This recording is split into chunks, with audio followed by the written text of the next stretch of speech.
What's up guys, today is only uigo here doing a meta-analysis for version 4.8.2 of Marvel Future Fight. Now this meta-analysis series will be on PvP and PvE. Now our PvP analysis will be based primarily on AT Alliance Tournament. So the current meta is Strive, Quicksilver, Deadpool and Thanos, these four characters. Well, let's talk about them. So how we build these characters for Alliance tournaments. Now for Quicksilver, we are building him with high dodge. Due to his uniform and level 70, he can get a lot of dodge from it and max it at 75%. Before CDB of Regeneration, dodge is the only way to avoid piercing from characters. So Quicksilver has native 70% on his passive for piercing, super armor, invincible, damage immune. And he got massive damage on skill 4 and 5. If you get hit with it, you're dead. Now the obelisk choice that we have is immune to guard break and damage proc. And now since we said that our AT build it has very high dodge for Quicksilver, we choose to have ignore dodge to counter what we built for Quicksilver. So that means that we put immune to guard break, ignore dodge, and then a damage proc on Quicksilver. Besides ignore dodge, we also have another obelisk that we feel is very good, is immune to guard break, HP and damage proc. Of course it's good because in Alliance tournament your HP is multiplied by 8 times, so HP will going to be a very good help. The Quicksilver has been in the meta since it came out, and he was outside the meta when level 70 introduces, but then when he get his uniform and level 70, he's right back into the meta. It's due to the unstoppable momentum passive being extremely powerful, and his iframe and skill just has a lot of damage. Now for Deadpool PvP build, we will basically stack recovery rate for the healing power of Deadpool. Since his T2 passive has basically the same heal as Wolverine, under 99%, he'll just get 1% heal every second. However, he doesn't have bonus stat on recovery rate, unlike Wolverine. It would be easier for Wolverine to recover back to his maximum HP.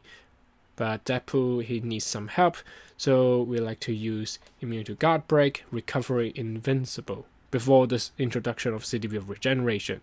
So we have mentioned CDB of Regeneration before, and we feel that it's basically synergized very well with Deadpool, since with the immune guard break, HP recovery, these are two stats that Deadpool would really want, and with the 35% shield that can ignore piercing, we'll say that it's more powerful than invincible in the PvP situation. They want Deadpool to stay alive until he can launch his T3 skill, because his T3 skill has a massive amount of burst damage, so it can kill another Deadpool even through the healing and the shield of the CDB of Regeneration. Now for Thanos, it's similar to Deadpool. We also stack recovery for healing, since his 4-star heal is extremely powerful, the Mad Titan heal.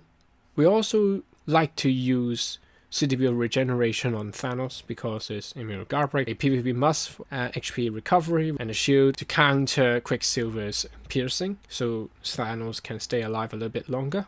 Now since the CDB of Regeneration's shield is based on max HP, in timeline battle the multiplication in HP isn't as much as in Alliance tournament, so I believe that if you have an immune to guard break, recovery, invincible for 5 seconds, that might be better than the CDB of Regeneration. So, and also Thanos has a special skill on his skill 1, because the Titan Punch skill remove all buffs. It can just strip all of your obelisk effects. It remove everything, remove immune guard break, remove your passive. With maximum skill cooldown, it's just 3 seconds. If Thanos' first skill lands and you get stripped of your obelisk, the match is basically done for a 3-3-3 fight, because you don't have your effects on your obelisk and you can't do anything about it. You lost immune to guard break, so you basically get guard break. Of this meta Strive, in this meta we believe the Strive controls the match, as we say. So in AT, Strive is the main key. In the old days for Jean, she just kills everything with her 5th skill. This is how in the old days Jean controlled the meta. But Strive, it controls with another effect, is by incapacitation. So it's a new debuff effect when Strive was introduced. In the skill name glossary, they say that incapacitation decreases all defense after removing enemies or beneficial buffs. this does not apply to targets with purifying effect. After a bunch of testing, we believe that it removes any active buff, including healing. Wolverine's heal, Deadpool's heal.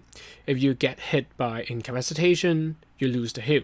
It is a meta-controlling debuff. Strive himself has this passive, Energy Curtain passive, which allows him to be immune to incapacitation and the fracture. Now, in Strive has incapacitation on his second, third, fourth, and fifth skill. Although it isn't instant kill kind of damage like Jean, but he can still do a ton of damage. Now, Obelisk, we recommend immune to guard break, ignore dodge, invincible. Why we choose ignore dodge, again, is to counter Quicksilver, because if you leave Quicksilver alone, he will get you the win, so we want the ignore dodge to counter Quicksilver. Now, another one that we're still testing on is the CDP of regeneration. Why do we want the CDP of regeneration on Strive? Now, we want the shield and the HP. So you got more HP on Strive, making it more tankier, and the shield just allows him to ignore Quicksilver's attacks for a little longer. And basically what we want is Strive to land an incapacitation on the other team. As long as he lands incapacitation on the other team, you'll basically get a free win. The 10% heal is just in bonus, which doesn't really matter. The shield and the HP is why we want it. And of course the immune to guard break. Now, why don't we use Dr. Doom in Alliance Tournament? Well, the first thing is his AI is absolute trash. He just likes to get his skill cancelled. His first skill and second skill both are really terrible. But then his fourth skill has ignore dodge. So on paper, Dr. Doom is actually really good. Because his fourth skill has ignore dodge 50%, which supposedly we thought that it would counter Quicksilver. 50% ignore dodge, that's a lot. But then his skill targeting on fourth and fifth is just trash. His fourth skill never hits anyone. The fifth skill, you can never see the actual missile launched into the air and then land back and do any damage. So that's why we don't really want to use Dr. Doom, although he has revive and he has a lot of good things on his skill description. But Dr. Doom is still a threat in timeline battles, so we recommend Obelisk and immune to guard break, and then you stack HP, dodge, ignore dodge, and invincible. Now, I don't think that CDP of regeneration is very good for Dr. Doom. Although he has a very good heal on his fifth skill, I think since his survivability is so low, unless you go with manual play, I believe that invincible can last a bit longer than the 35% shield, in timeline battle at least. But until they fix his AI, I believe that Dr. Doom won't be used in Alliance Tournament for a long while. But in timeline battle, he's still very good. I think he's still very strong. And why Carol Danvers is in the spotlight in timeline battle, or a lot of people are using her in AT, is because that her fourth skill has ignore iframe. So refer back to the analysis on Quicksilver, why he's so good is because that he has a lot of iframe and he has massive damage on his iframe skills. So Carol Danvers' fourth skill ignores iframe, makes her can target Quicksilver, but then her survivability isn't very high. She has iframes, she doesn't have any heals or any immunity to damage, and if the AI doesn't activate the fourth skill, she's basically useless. Now, for Obelisk in PvP, I believe that CDP of regeneration and CDP of destruction are pretty good for her. Now, if you choose a CDP of destruction, you're basically betting on her activating her fourth skill before she got gunned down.